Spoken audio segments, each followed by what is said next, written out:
Hello, everybody. Adam Parks here with another episode of Receivables Roundtable. Today, I am here with my longtime friend and fellow RMAI board member, Kelly Knepper-Stephens. How are you doing today, Kelly?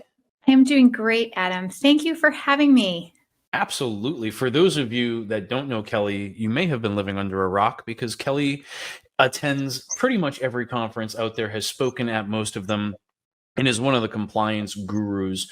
From my seat, I've always enjoyed talking with Kelly about compliance because it's not just about her being a lawyer and trying to block the business. She understands the balance between operations and compliance and how those things have to come together, which is why I think today's discussion will be a lot of fun because we're going to talk a little bit about the history of kind of the debt collection industry from a communication standpoint, because Kelly is with TrueAccord, who is on the cutting edge of the text messaging and email solutions that are being used to communicate with consumers.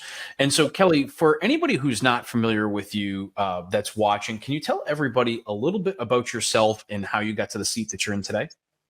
Sure. Yes, I started in collections because of a tsunami hurricane that happened in Japan, actually. I'm a military wife, and we were moving to Japan. I'd been a public defender and law school professor for a while, and couldn't be doing that in Japan. Was going to head over there and figure out what to do, perhaps teach English. Ended up teaching at a law school, but there was a tsunami hurricane, so we got held. The military wasn't going to let us move until they confirmed that it was safe for family members to be there. So even though my stuff was on a boat going to Japan, I had to move in with my parents for about 4 or 5 months. And my dad owned a debt collection agency, and he asked me to come in. My mom's very proud of all the folks that he employed and wanted me to go in as well and be supportive of the business that he had built. And he had always said to me, you defend all these people that were charged with crimes. I haven't done anything wrong and I get sued all the time. I could really use your help. And so from that conversation, I started working for him, and the rest is history. I met Ohad Samet, the founder of TrueAccord, on the CFPB debt collection rule SBREFA panel when we were talking about the impact that the rule would have on small businesses. And when Ohad asked me to come join the TrueAccord team, I thought to myself, when am I ever going to have the opportunity to go work at a tech startup company? So I jumped at the opportunity, and I have been at TrueAccord since 2018. Wow. And I know that you're doing a lot of different things, or TrueAccord's doing a lot of different things, and is kind of a technology facing organization and startup, and kind of been following the process with you guys as you've been growing. Can you tell everybody a little bit about TrueAccord and kind of what you guys do over there? Yeah, absolutely. So TrueAccord was founded in 2013. The goal was to improve the debt collection experience for consumers by primarily communicating digitally, powered by machine learning. So we have a patented machine learning engine that helps engage consumers, or helps decide, what engages consumers most. That's everything from content that will engage consumers to the right channel and time to be communicating with consumers. And it's really not surprising that consumers prefer digital collection in this type of outreach, because we have really good reviews on Google, where consumers are out there saying, I really enjoyed my debt collection experience, while at TrueAccord. So it really gives them the opportunity to kind of power their own debt collection journey. So it's been wonderful being able to be there and be at the forefront of some of the changes that are happening, and the future of debt collection beyond digital. And I'm curious to learn a little bit more about that and what that all means. Now, as we kind of talk about the history of debt collection communications and kind of how the industry has gotten to where it is today, debt collection is one of the oldest businesses out there, and it's been around pretty much as long as there's been money. I guess my question is as we've looked at this evolution of communications and how people communicate with each other, there was a point in time where it was all, knocks on the door and everybody going to see everybody else, right? And that goes way, way back, not something that ever fell into our lifetime. Then, communication kind of moved to letters with the invention of the Postal Service. And we started looking at things. And I mean, we're still doing that today. And it's probably one of the number one reasons that debt collection operations get sued, as something to do with their letter or disclosure requirements, et cetera, et cetera, et cetera. And now we've moved to phone calls as that became the more popular mode of communication. And now we're moving into email and text solutions. From your perspective, how is that evolution from kind of those phone calls into this email and text solution started to happen? Where did you guys start to identify value in these new modes of communication, and kind of where did this idea sprout from? Well, at TrueAccord, it sprouted from our founder, who had an experience with debt collection and thought, I can improve this from a place where folks are getting called, and having to have conversations on the phone at a time that they didn't choose, to, sending a consumer a message and allowing the consumer to choose when to open up and respond to that message and engage. And so, I think it's been interesting watching the evolution of the industry, especially as Congress has continued to pass some laws around telephone and robo-dialing that the industry gets pulled into, even though we have a legitimate business purpose to be reaching out to consumers. It's still harder and harder to get consumers on the phone. And I mean, I know now it's harder and harder to even get me to respond to email. My mom the other day was like, never respond to the emails that I sent you. And I'm like, yes, Mom, I know. Just send me a text message, Mom. I'm much more likely to respond. And when my utility company sent me a text message the other day, that was more helpful than the email they probably sent me 2 weeks ago, reminding me that it's time to pay my bill. So, I think consumers more and more, with the busy lives that we lead and the reliance on our mobile computers, right? Our little phones that are getting larger and larger that we carry around with us, that it only makes sense that, debt collectors need to move into the time where the consumer is living and the places where the consumer is online, and reach out to them in ways that they are going to be responsive in. Very interesting. Now, as you guys have kind of been on the forefront of a lot of these materials, how have you addressed, right? The FDCPA was written in the 1970s, and it did not incorporate email or text messaging. And you guys have been on that forefront long before Reg F was something that we were even considering. How have you looked at that kind of regulatory struggle of breaking ground in a place in which the government has not yet contemplated how to build the rules? Yeah, well, it was not super hard. I was just joining TrueAccord at the time. They had already started those communications. As I mentioned, OHAD, served on the SABRIFA panel for the debt collection rule. He also served on the CAB, the Consumer Advisory Board, to the CFPB. And now he serves on the Consumer Advisory Board to California's DFPI, which is like their CFPB. And with digital, because everything's in writing, it's very similar to the letters. And so it's just a matter of trying to make sure that you are putting all of your requirements into your code base to make it so much easier for your systems to enable compliance and to enable your agents. Because if you do have a very good digital program, you're going to be driving a bunch of inbound traffic, right? And so you want to make sure that your agents find it just as easy to comply. And that when you do have shifting regulations, because we do, right? We've been working on this debt collection rule since like 2012, right? Which is when like the ANPR came out. Yeah. And even though we've had the debt collection rule that's kind of been pending in the background, we have a whole bunch of states out there continuing to make rules and to change requirements, right? And to update disclosures, right? Texas updated their out of statute disclosure. Washington, D.C. now has a new disclosure that I think takes effect on the 23rd of September, but it might take effect on October 1st. I'm still trying to figure that out in the regulation. But that just came out in September. You learned I have 30 days to get this programmed onto my content. And so you have to, make sure that you have the systems in place to be able to support that. But when you're communicating with someone using digital channels, there's a record of it, right? For email, right? It's all in your email. It's super easy to get those disclosures there and for a consumer to go back and to refer to those disclosures. And same thing with SMS. You do have some challenges, right? Because you have 120 characters for your SMS, but you're linking them to a page. And a page can have all kinds of space on it for you to meet those obligations, be giving consumers what they need to understand about their account so that they can make the appropriate decisions and ultimately come to a resolution.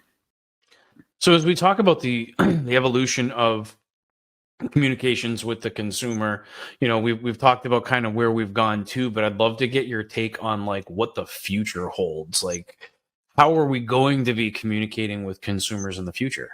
Yeah. So we were talking about that a little beforehand because, right, like yesterday I was having a conversation with my child and I was letting him know, no, we didn't have cell phones where we could watch TV in the car while we were driving places.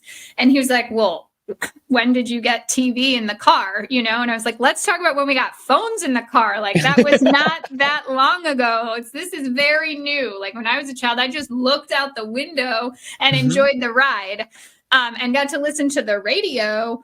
But it was whatever was on the radio. There were no choices. So, now it's all about where are the consumers interacting? What is their method of choice? And do you have the ability to communicate with them in their method of choice, right? Are you offering up those channels? Are you letting them know that you have those channels? And are you giving them the tools to opt into those channels and then access whatever it is that they need to be able to resolve their account on their own time, right? We know for sure that the FDCPA has these like convenient contact times. And I put these in parentheses because what might be convenient for you may not be convenient for me. And the convenient times in the FDCPA are totally built around the idea that all communications are going to happen either in person, via telegram, or by phone, right? Because it's 8 a.m. to 9 p.m. But with email, I read my email at random times throughout the day. I might read it at 5 a.m. when I wake up early and I'm drinking my coffee and I'm scrolling through, my emails from yesterday. I might read it in the late evening hours. And we know at TrueAccord that a whole bunch, like hundreds of thousands of consumers are interacting with our self-service platforms either before 8 a.m. or after 9 p.m. And they want the information now because they want to resolve it now. If you don't have the ability to give that to them, then you're missing out on an opportunity to resolve that account right then and there. And so, that's what's really important.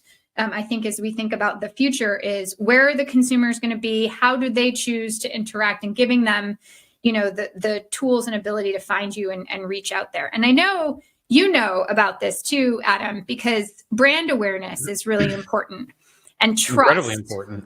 And so with digital, you also really have to spend time thinking about, how do consumers know that they can trust the TrueAccord brand? How do I know that this isn't some crazy that's sending me, an email? How do I trust to click on that link and move forward?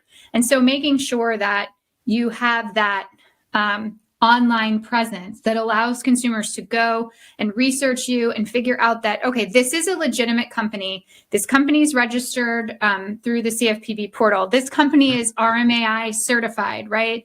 I can trust that I can communicate with this company, that I can head to their portal and take care of this. And so, maintaining that brand reputation is really critical when it comes to digital communications for sure.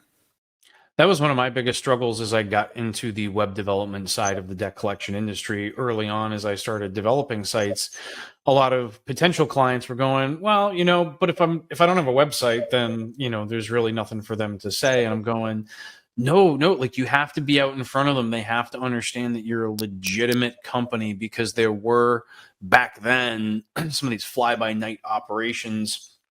There was a lot more shenanigans happening in the background. And fortunately, we never got caught up in anything like that, but I knew that it existed and it was having a negative effect on legitimate debt collection operations, because even if they allowed their website, they had a website from the 90s and they were just going to try and ride the wave with that. Like, there's consumer goes there, consumer gets a letter. What's the first thing they do? They go and they search for this organization. And over the last, I'm going to say 3 to 4 years, I've seen a dramatic shift in how all of that has gone down. As we look at 2018, I was seeing, and we've got over 130 websites that we manage specifically in this space. But early on, we were seeing, a move of, let's say, 5% on an annual basis from desktop to mobile traffic. Then COVID, right? And so all of a sudden, we went from 40% to 60%. And in 2021, we've seen a jump to 75%. Which has really blown my mind, because now consumers are looking at video content and they're watching a lot more video content. They're finding legitimacy in organizations that have taken the time and energy to produce real quality video content.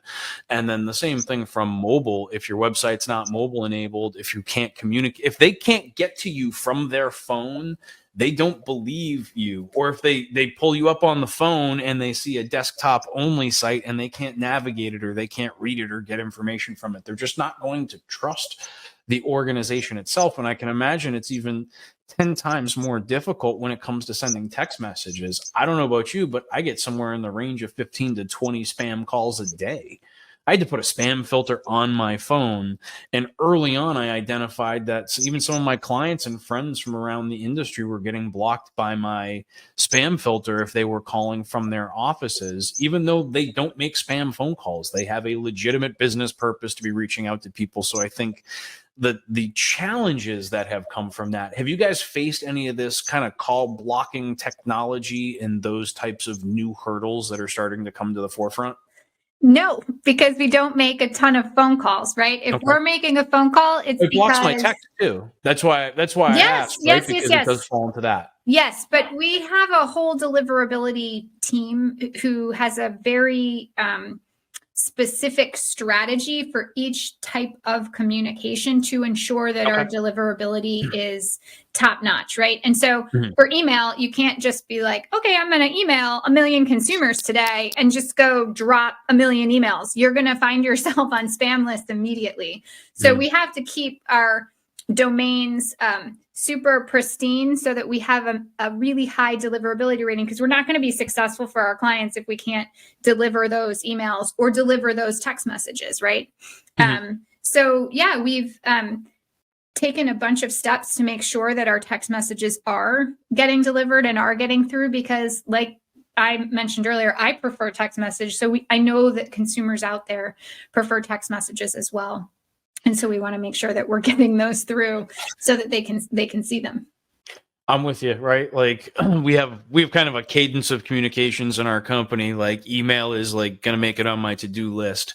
Then we have an internal chat function where like, hey, I kind of need you like really soon, or like at the end of this meeting. Then there's text message, which is I needed you 5 minutes ago. Where are you? Yeah. Are you okay? You're not responding. Yeah. But I will say, like, when you have a variety of channels that you're using, you do have to think super critically about the cadence with which you are delivering those communications. So, fortunately, we have a machine learning algorithm that helps determine that, which helps ensure that the consumer is getting, the right amount of communications within our own guidelines, right? Which are guided in part by, the FDCPA, but we might find based on our deliverability strategies that we want to, have them be even more restrictive, if you will, because we know that's what consumers prefer based on the data that we receive. So it's really important to have kind of a holistic strategy, and the debt collection rule also kind of talks about that. Like, yeah, they're putting a limit on calls, right? Seven calls per account per week, but they're also saying, and if you're also sending them 25 emails, 15 text messages, like that's all going to be counted in what is harassing behavior. So It's interesting to another see how it's going to consideration. start to unfold as that actually rolls out, because the legislation and regulations are one thing, but then how they're viewed by the judges and courts is another, and then how that divides out by the jurisdictions and states. Oh, I think I get we're so in for a wild excited ride. when people claim that we are harassing them, and I pull up the account and I take a look and I'm like, okay, so we sent this guy, 7 emails on average per month. Mhm. The month of June was the heaviest month of communications, 7 emails and 4 text messages total. And I was like, ooh, I cannot wait. This is, we're going to fight this case because we're going to win, right? Mhm. Like, that's not harassment. It's not even within the realm of harassment. No, that's helping to remind a consumer, hey, here's this debt. Here are your options. Check this out. So. I like that approach, and it sounds like you guys have really built a unique and forward-facing business with some simple communication tools, and then applying technology to those communication tools. The deliverability piece, I think, is huge, and is probably one of the biggest differentials for you guys in terms of others being able to send text. And it's not just about the ability to send. We can all pick up That's our right. phones and send a text message, but it's the strategy behind those things and how are they actually applied to operations. But I always do love talking with somebody from the compliance side of the world that gets so excited about operations, because you don't find it as frequently as we probably should in this industry. And you've really got a Exactly. balance to it. And I appreciate it. And I appreciate your friendship. And I learned something from every discussion that I have with you. So I really appreciate you coming on today and chatting with me. This was a really cool discussion. Thanks for having me. I really appreciate it. I can't wait to figure out, when we look back 10 years from now, all the other ways that we're reaching out to talk to consumers. Who knows? Augmented virtual reality. Yes, there's going to be some crazy things coming down the pipe over the next couple of years. Word is Apple will be releasing augmented virtual reality glasses over the next 2 years. I know Google's already taken a shot with it. Microsoft is working on it. I wonder how long it will take for it to become ubiquitous, right? Like cell phones to smartphones, and what did that technology look like? The invention and use of tablets. I'm very excited to see what the future will hold. Cool. For those of you that are watching, if you have any questions or comments, feel free to leave them below, both here on LinkedIn or YouTube. Kelly and I will respond to those as we receive them. If you have any additional topics that you'd like to see me discuss with Kelly, or additional guests that you'd like to see me interview, feel free to leave those comments below as well. And we will continue creating great content for the receivables management industry by the receivables management industry. But until next time, Kelly, I look forward to seeing you at an upcoming conference or event. I'm sure it'll happen sooner rather than later. But thank you again for coming on. I really appreciate it. Thanks for having me, Adam. I'll talk to you soon. All right. Bye, everybody. Bye-bye.